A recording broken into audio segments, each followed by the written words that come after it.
நான் தமிழ் மொழியை, தமிழ் இனத்தை ஏற்றுக்கொள்கிறேன்.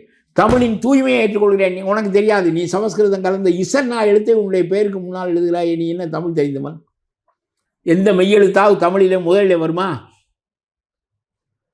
இச் ராஜசேகரன் அப்படி வருமா? இச்சு சேகரன் என்று வருமா? நீ எதுக்கு இஸ் ஸ்டாலின் என்று வைத்திருக்கானே? உன் பேரை சொல்ல வேண்டும் என்றால் சொல்லி காட்டுகிறேன் பார். இஸ் ஸ்டாலின். எப்படா நான் அந்த இசன்னாவை முடிச்சு டாவனாவுக்கு வர்றது?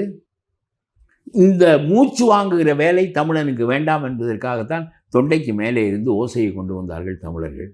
உலகத்தில் எந்த மொழியிலும் இவ்வளவு எளிமையாக பேசுகிற தன்மை கிடையாது. மூச்சையே விட வேண்டாம். எதுக்கு மூச்சை விடணும்? பேசுவதற்காச்சும் மூச்சை விடணும். சமஸ்கிருதம் விடட்டும், ஹிந்தி விடட்டும், இங்கிலீஷ் விடட்டும், ஷாஜஹான் விடட்டும்.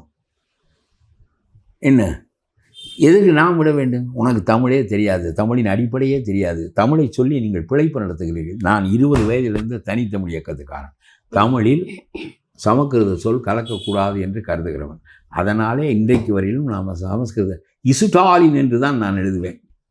தொல்காப்பியர் எனக்கு கற்றுக் கொடுத்த எழுத்தின்படி தான் நான் எழுதுவேனே தவிர, நீ தொல்காப்பியத்தை போற்றுகிறாயா, கடைபிடிக்கிறாயா? உன் அப்பன் கடைபிடித்தாரா?